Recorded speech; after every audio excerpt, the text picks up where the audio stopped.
룻기 2장 1절부터 7절까지 말씀입니다.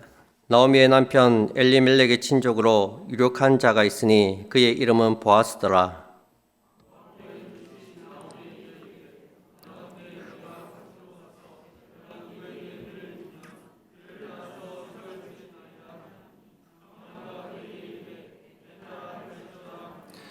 룻이 가서 베는 자를 따라 밭에서 이삭을 주는데 우연히 엘리멜렉의 친족 보아스에게 속한 밭에 이르렀더라.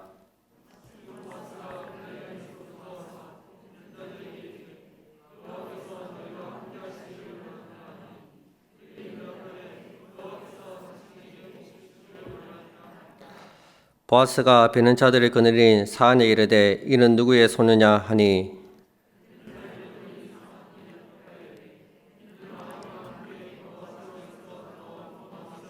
다 같이 읽겠습니다. 그의 말이 나로 베는 자를 따라 단 사이에서 이삭을 죽게 하소서 하였고 아침부터 와서는 잠시 집에서 쉰 후에 지금까지 계속하는 중이다.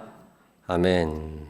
오늘 본문에는 이 나오미와 룻이 베들레헴으로 돌아온 이후에 일어난 일을 기록하고 있습니다. 이방인들에게 상당히 배타적인 유대인들만 모여 사는 베들레헴에 가서 산다는 것은 당시 시대적 상황에서는 흔한 일은 아니었습니다. 유대인들의 반감 섞인 눈길을 견뎌야 했기 때문에 아마 룻에게도 상당한 용기가 필요했을 것입니다. 그럼에도 불구하고 룻이 이 시어머니 나오미를 따라서 베들레헴으로 돌아온 것은 하나님 때문이었습니다. 하나님을 믿고 싶었고 하나님의 백성들과 함께 모압의 그모스 신이 아니라 하나님을 예배하고 싶었기 때문에 그 모든 시선들을 불구하고 이렇게 베들레헴으로 돌아온 것입니다. 그리고 무엇보다 하나님께서 돌봐주실 것이라는 기대감도 있었을 것입니다. 나오미도 그런 말을 하지 않습니까? 나를 나오미라 부르지 마라. 나를 이제부터 마라라고 불러라. 주께서 나로 하여금 텅 비게 하셨고 나로 하여금 텅 비어 돌아오게 하셨으니 하나님께서 나를 텅 비게 만드셔서 다시 예루살렘으로 불러주셨다는 것은 나를 다시 채워주시기 위해서 하나님께서 부르신 것이니 그 기대감을 가지고 이 나오미가 나왔다는 것입니다.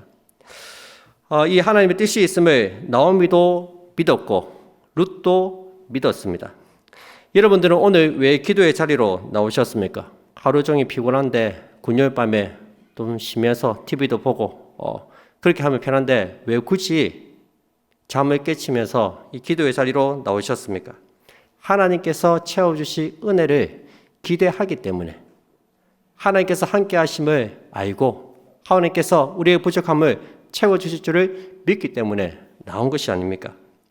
우리가 그 하나님을 기대하고 그 하나님께 기도했으면 좋겠습니다.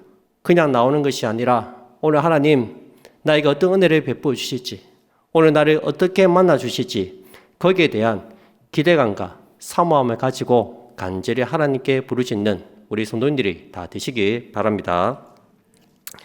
이 나오미와 룻이 고향으로 돌아왔을 때는 보리 추수가 시작할 때였습니다. 보리 추수할 때를 알고 돌아온 것이 아닙니다. 근데 돌아와서 보니까 보리 추수가 한참 진행되고 있었습니다.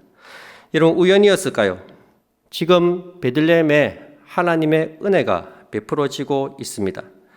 이것은 나오미의 가정에도 하나님께서 베풀어 주실 은혜를 암시하고 있습니다. 2장 1절에 보시면 뜬금없이 이 한 사람이 소개되고 있습니다. 바로 보아스입니다. 나오미의 남편 엘리멜렉의 친족으로 유력한 자가 있으니 그의 이름은 보아스더라. 지금까지 나오미와 룻이 나오다가 2장에 딱 들어가니까 새로운 인물, 뉴 베이스가 등장합니다. 바로 보아스입니다. 성경은 보아스에 대해서 굉장히 자세하게 언급하고 있습니다. 엘리멜렉의 친족이고 유력한 자라고 보아스를 소개합니다.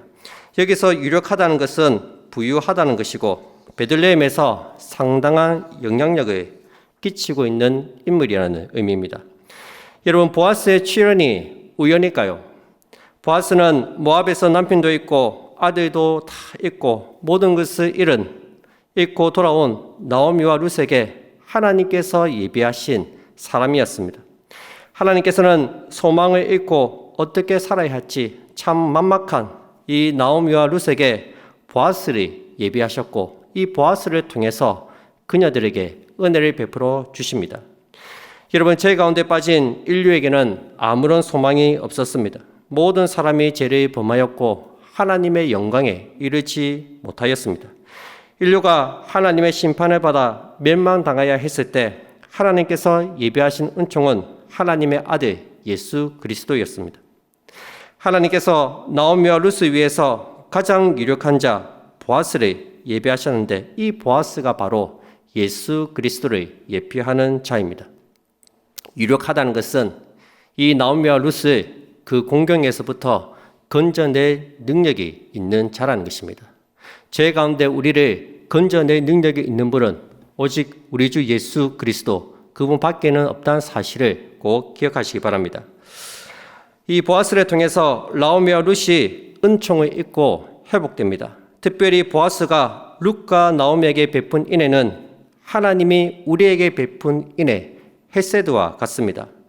여러분, 하나님께서는 언제나 우리들을 위해서 예비하시고 준비하시는 분이십니다. 그래서 우리가 하나님을 여호와 이레의 하나님이라고 부르지 않습니까? 여호와가 준비하신다는 것입니다. 하나님은 아브라함에게 이삭의 번제물로 바치라고 명령하시면서 이삭을 대신할 어린 양을 이미 준비해 놓으셨습니다.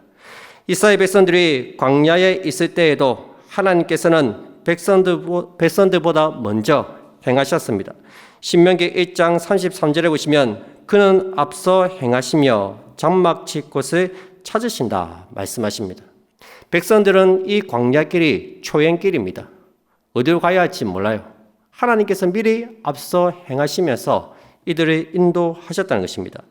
신명기 31장 8절에도 보시면 여호와 그가 네 앞서 행하시며 너와 함께 하사 너를 떠나지 아니하시며 버리지 아니하시리니. 여러분, 하나님께서는 언제나 우리 앞서 일하시는 분이십니다. 모든 준비를 다 해놓고 저와 여러분들을 기다리고 계십니다. 우리를 위해 모든 것을 준비해 놓으신 하나님만 믿고 우리는 믿음으로 걸어가면 되는 것입니다. 그러면 하나님께서 예비하신 놀라운 이들을 만나게 될 것입니다. 우리 계속해서 2절 3절을 한번 보시기 바랍니다. 모압 여인 룻이 나오미에게 이르되 원하건대 내가 밭으로 가서 내가 누구에게 은혜를 입으면 그를 따라서 이삭을 주겠나이다 하니 나오미가 그에게 이르되 내 따라 갈지어다 하매 룻이 가서 베는 자를 따라 밭에서 이삭을 주는데 우연히 엘리멜렉의 친족 보아스에게 속한 밭에 이르렀더라.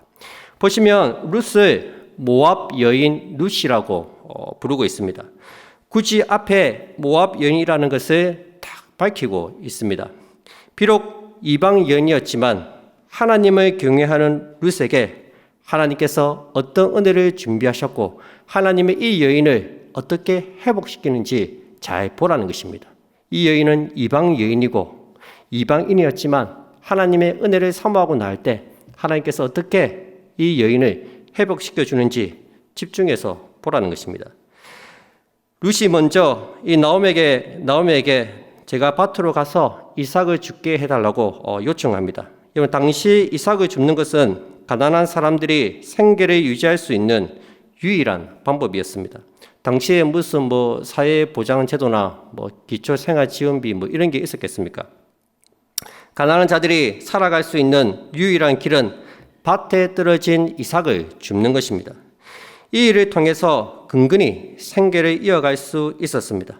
오늘날로 치면 아마 폐지를 줍는 것과 같습니다. 이마저도 못하면 굶어 죽는 거죠. 여러분, 이삭 줍기는 하나님께서 율법으로 정해놓으신 규정입니다. 하나님께서는 가난한 자들을 위해서 밭에 떨어진 이삭을 주지 말고 포도원에 있는 그 열매도 다 따지 말고 가난한 자들을 위해서 다 남겨두라고 말씀하셨습니다. 레위기 19장 9절부터 10절 말씀입니다.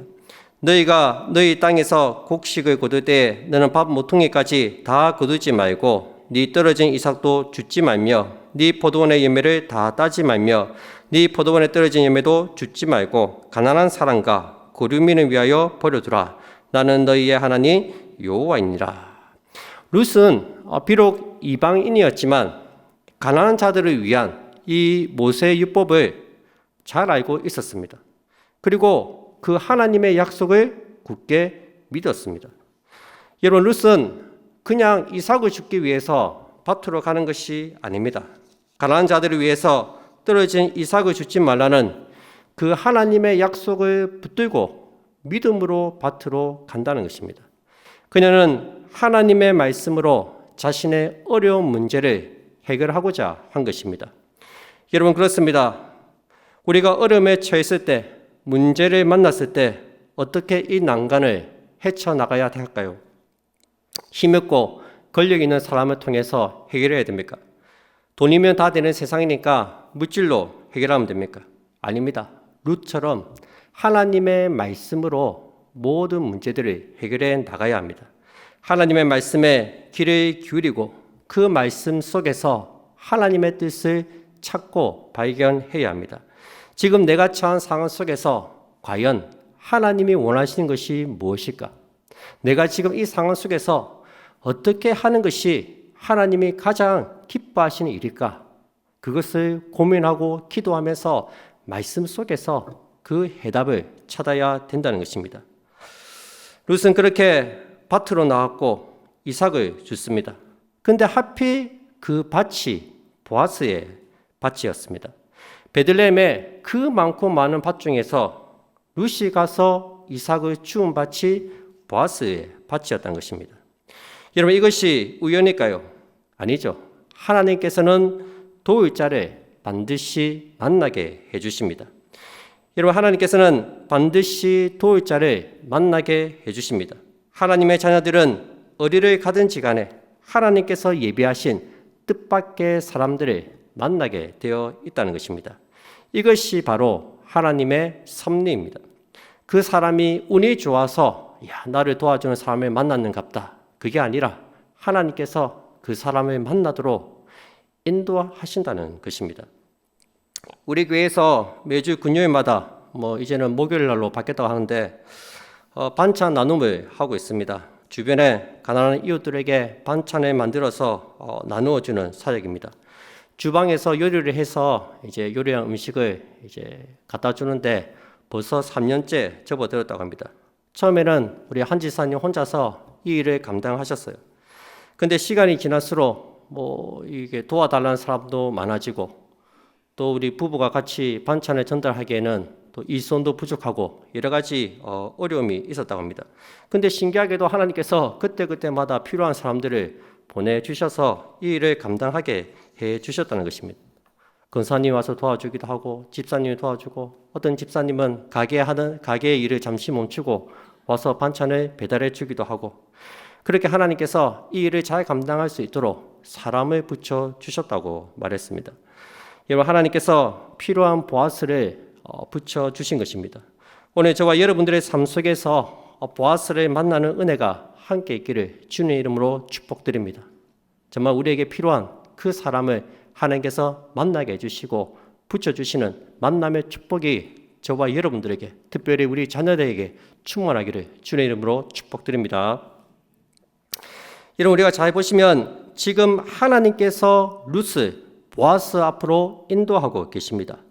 룻이 보아스를 찾아 나선 것이 아닙니다. 룻은 이삭을 주우러 왔지 보아스를 만나러 밭에 온 것이 아닙니다. 하나님이 룻을 보아스가 있는 밭으로 인도하셨다는 것입니다. 보아스 역시 마찬가지입니다. 보아스는 룻을 찾아서 나선 것이 아닙니다. 사실 보아스는 룻에 대해서도 잘 몰랐습니다. 나중에 일꾼들이 보아스에게 룻을 소개하는 것을 보면 보아스는 룻에 대한 정보가 전혀 없었습니다.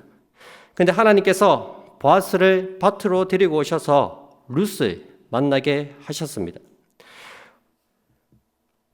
보아스가 베들레헴에서 유력한 자였으니까 그가 얼마나 많은 밭을 소유하고 있었겠습니까? 그런데 하필이면 그 많고 많은 밭 중에서 룻이 이삭을 줍고 있는 그 밭에 이삭을 줍고 있는 그 시간에 간 것입니다.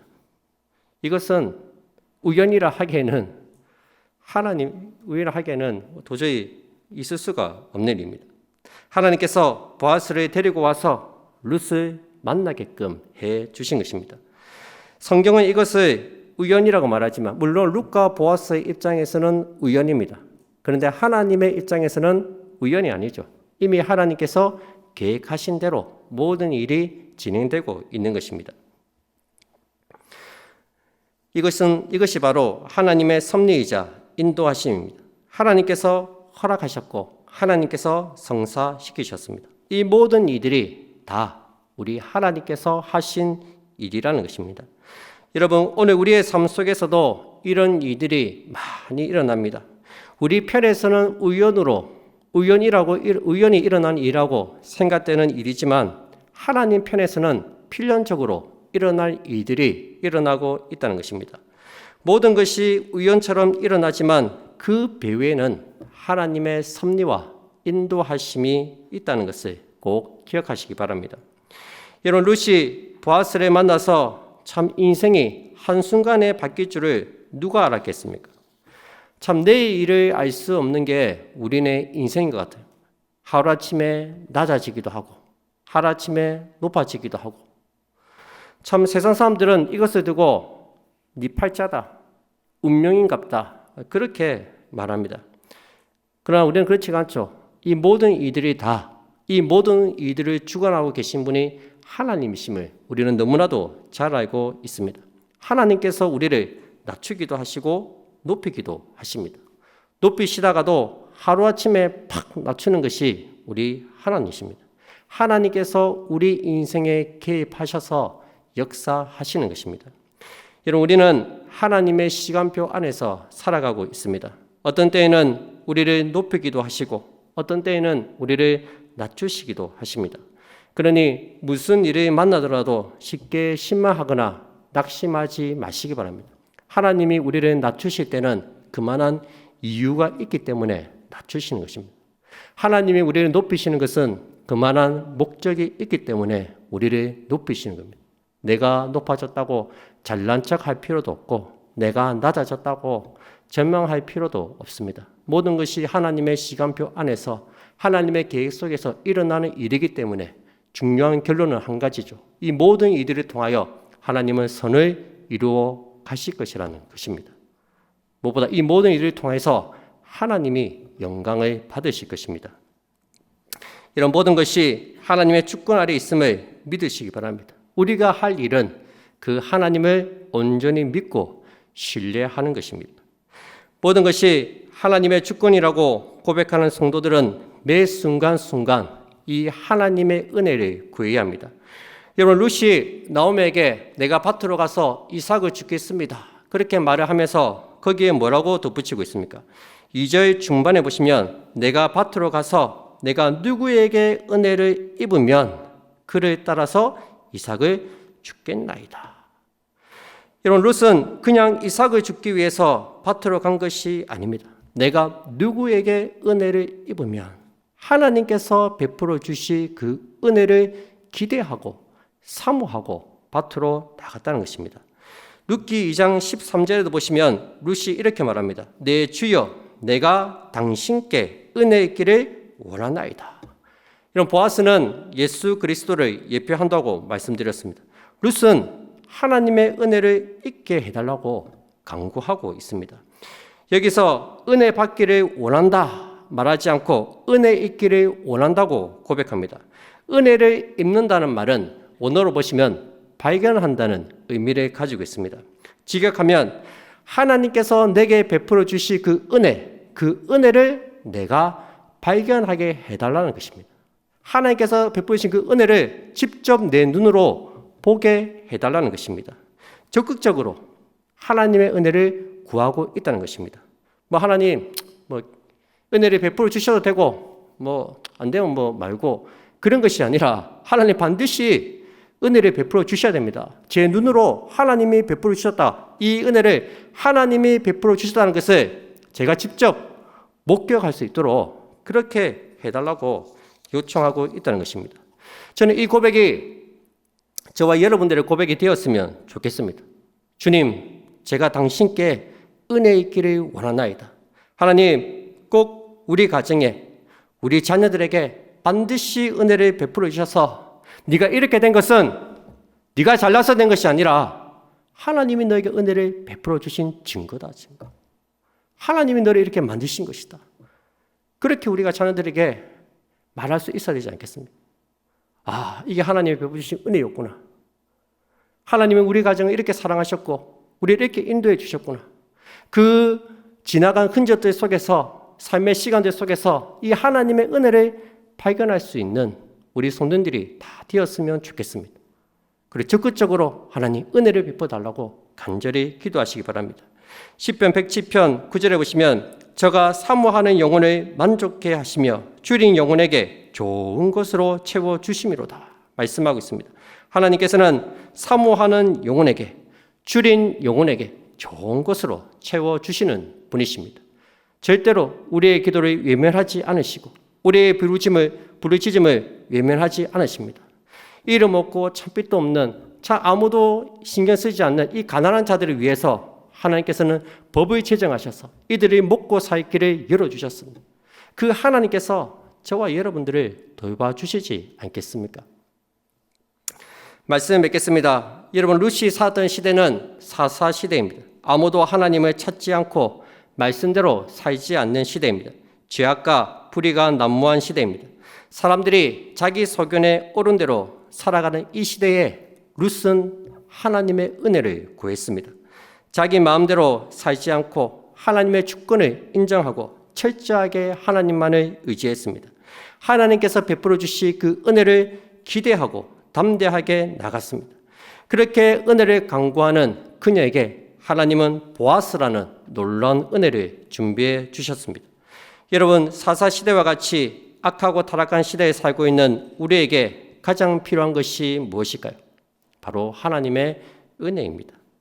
오늘 이 밤 이 하나님의 은혜를 사모하시기 바랍니다. 반드시 하나님께서 베풀어 주신 그 은혜를 내가 발견하게 해달라고 간구하시기 바랍니다. 간절히 부르짖고 기도할 때 하나님께서 우리의 영혼을 만족해 하시고 줄인 영혼에게 가장 좋은 것으로 채워주실 줄로 믿습니다. 오늘도 믿음으로 구하고 간구하는 우리 모든 성도들이 다 되시기를 주님의 이름으로 축복드립니다.